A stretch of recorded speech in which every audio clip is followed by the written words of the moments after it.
Hello, she's Trixie and I'm Sarah, and this is our Yarn World, a place we come to share the love of yarn crafts and all that it gives us and we hope it gives you. We're on episode 219 today, and our videos might be a little shorter today. We have some things happening afterwards, but we still want to pop on to be able to share the things that we've been working on and what this season is bringing out of us.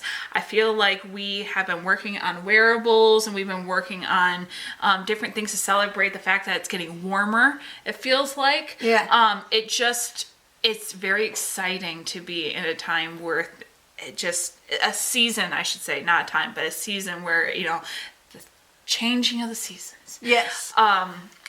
Those seasons of spring and fall are just so beloved in Michigan. The bloom of life and even the beauty of the passing of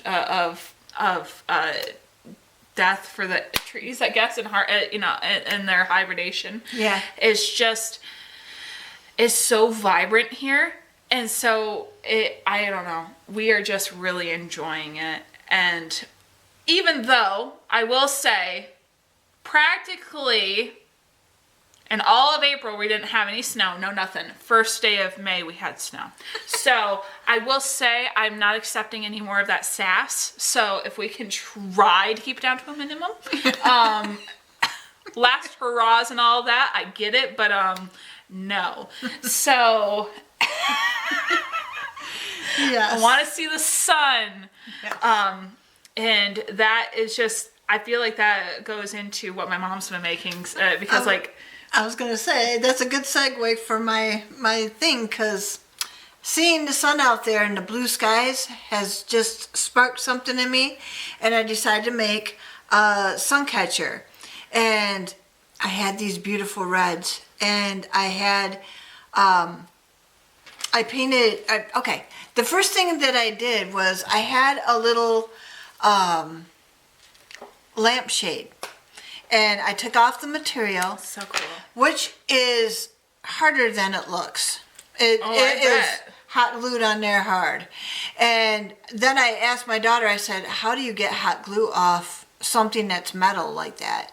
And she said, you got to heat it up. And that seemed to work. It got most of it off. And then I spray painted the little lampshade frame, the bones, and I spray painted it silver, and I had all these red and iridescent beads. I'm trying to get this to sit straight,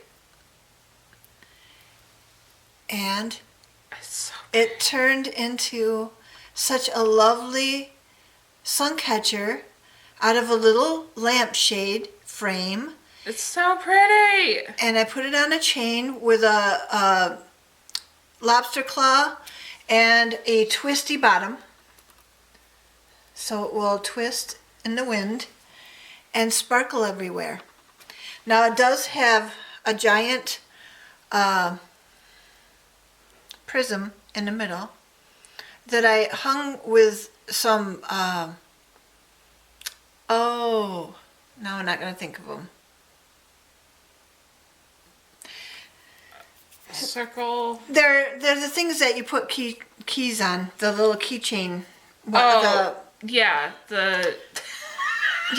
what are they called? They're not jump rings, they're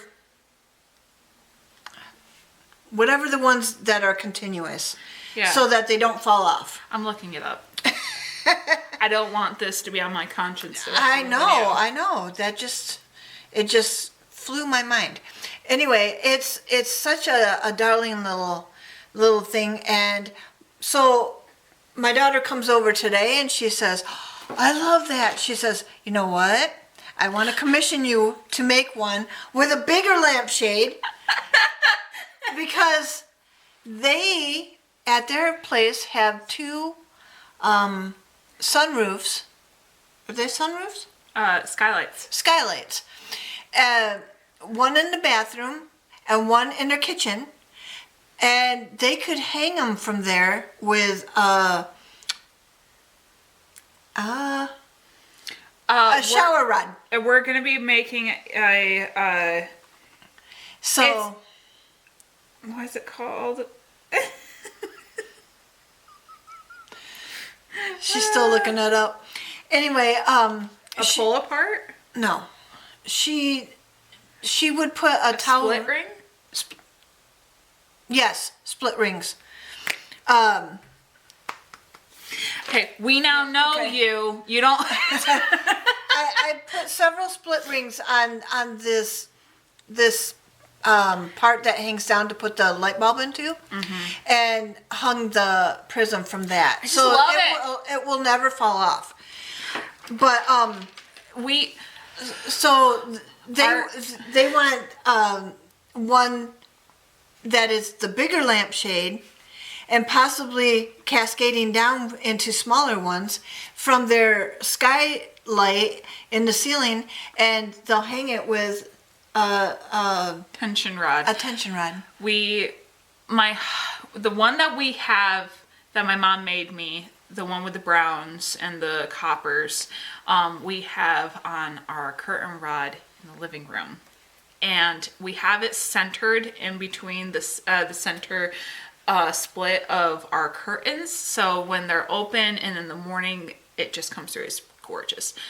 But my husband doesn't want to keep yanking it when he pulls the curtains together. So I was just like, well, I want it to be in a part of the house that it would get a lot of appreciation.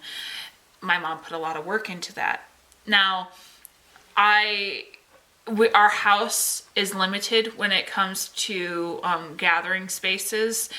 And so I just thought about the windows that we have that would even be able to do what I would even be asking, other than the kitchen window, not the skylight, but the kitchen window, because the kitchen window comes in right at the end of the day, is on the end of the horizon when the sun is setting, and that light is piercing in our house, and it goes straight into the eyes of my husband or anyone who sits in a very specific chair in our living room. So we normally keep that blind closed around that time of day. It wouldn't even get the appreciation that we're looking for. But when the sun is high, our skylights are always on.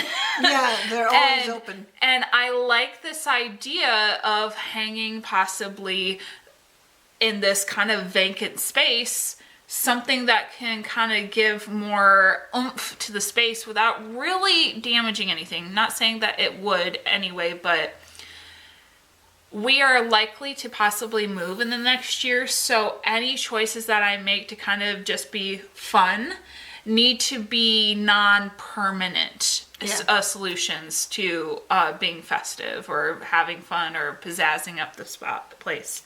So my husband said with the small ones, he probably could find a way of hooking it up there, but he doesn't know that I've already blessed us with this idea. It should be fine, but I'm thinking that the best solution will be to get like a mini tension rod that I can put up in that spot, and then we can hang it from there. I mean, these things don't really weigh that much, and they're not going to be pulled on. It's not like a shower curtain or anything where, you can kind of have that tension rod pulled depending on if you yank it too hard. Yeah. This thing will sit there. It's not going to be moved. It's not going to be brushed up against. It should, as long as the tension rod is fully tight, we shouldn't have a problem with it. Yeah. So, me and my mom probably will outline a color scheme. A color scheme and make it work. So we'll see what it looks like and how much possible trouble I'm going to get into. Chaos! We will update you on this as we go along, because, that's the time of year it is. The sun's out. Let's make some sun catchers and catch the sun. Yes, and just to be mindful, just to give you guys a perspective as to how we do this, when we commission between each other, we make agreements, whether it be a understood frame reference of what that project's price range is going to be, or what we're willing to trade for it. So it's nothing, and nothing normally happens for nothing, especially when it's something big, when we know it's going to cause a lot more effort on the other person, not just a day's worth of work, more of like a week's worth of work possibly. So well, this one took me 2 days. So something that big is going to take maybe a week and a half. So, and I got ideas anyway. Chicken wire. Ooh. And then hanging gems inside the frame. Oh yeah, I've seen those. Okay, now what I want to share is I've been working on my little Shrug thing, and I finally got to the point where I was able to get the other side. I do know what I'm doing. I promise you I do. So this is the front and the back again. It's just going to brace on the top, and then it's just going to be sleeves. And I got this section, both the front and the back, done. I am now working on the sleeves. And it is slow going, but I am appreciating how the colorway is turning out. I got through the front and the back and started on the on one of the arms before I had even ended that one first roll. Wow. It went very far, but I also am doing like a lacy pattern, so I know that that's part of the reason it went as far as it did. Yeah. Now, here's the thing. I really like this idea, and I'm really wanting it to be done, but even after it's done, I have to block it, I have to prep it, I have to see if it needs any tension in certain spots, or to be able to be coaxed to lay in a certain way, and how many times that might require those touch-ups, I don't know. But I know that if I do that work in the beginning, then I don't have to worry about it after. Right. So I am going to want to put that amount of time into this. But I still want something like this right now in my hands for certain outfits and certain things I have going on in this current future. I did a thing. And I struggle with this a little bit, but I found something like this on Amazon that was a decent price, not too expensive, that I was able to purchase. Now, normally I would love to go to a secondhand shop and be able to purchase stuff. I mean, that's where I got this. Like, I love to do that. I also don't have a car on the regular basis. And so if I can't make it, I either go without or I have to wait till someone else is available. And because I'm really hoping to be able to kind of know that I have certain things in my wardrobe for certain events I have going on, I bought one. And it is a crocheted item. Now, here's the thing. Am I deluding myself to believing that this probably was handmade? I don't know. I don't know how they do that. I know with knit, it's easier to machine do it. I don't know if it's possible to machine do crochet. Some people say it's not. And if that's the case, I really hope this comes from a reputable place that actually is doing it correctly and not just hurting its workers or anything. Right. Not that I'm trying to go into a moral thing, just it's the things I think about when I look at things like this, because I know the energy and the time spent into making even the smallest things. Right. So, but it's one of those things that it's kind of odd for me. Normally when it comes to knit and crocheted stuff, if I'm not getting it secondhand or, from a place I know that I trust, I don't normally buy stuff like that because I know what effort is put into it. And so it's one of those things where I'm like, the amount of people I know that are going to come to me being like, did you make this yourself? And I'm going to be like, no. Because they know that I do that stuff. So it's going to be one of those things where I'm like, I bought it. And it makes me feel weird. Because normally, like I said, I'd like to make it myself. Which kind of leads, ironically, into our quote that is, appearances often are deceiving by Aesop.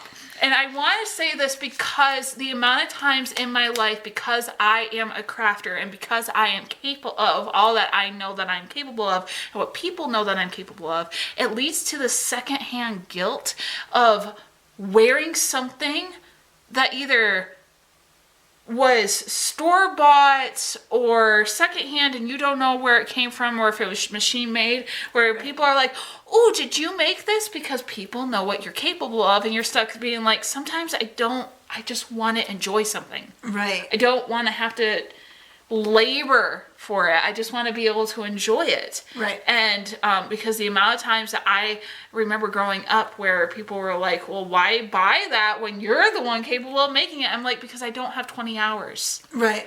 And I'd like to be able to enjoy something right now. Right. And it's a really weird conversation that I have personally had over and over again that leads to these little internalized guilt complexes of why are you buying it when you can make it? Because sometimes it's okay to appreciate the art form still, even if someone else made it or however it's made in other ways. Especially if somebody else made it. Oh, I obviously have every respect in homemade items. This is just likely mass produced.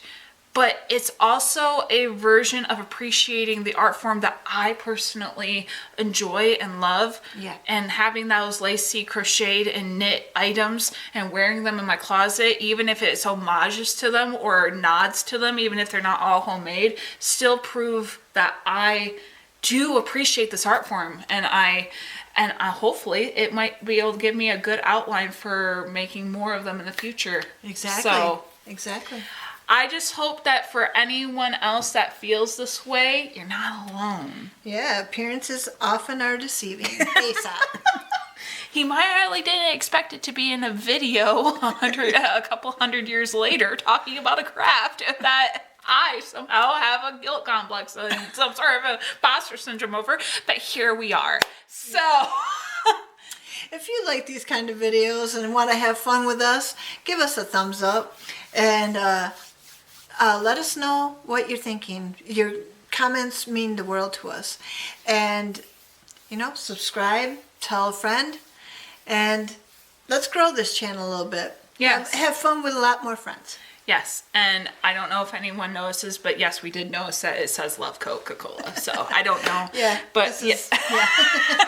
And we both got these at the same place at the same time, so who knows? Yeah.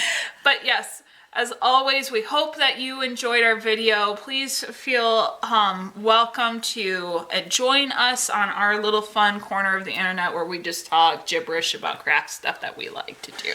Yeah. But until next time, we hope that you have a good rest of your week. Until we see you, we hope that you stitch your way to mental health.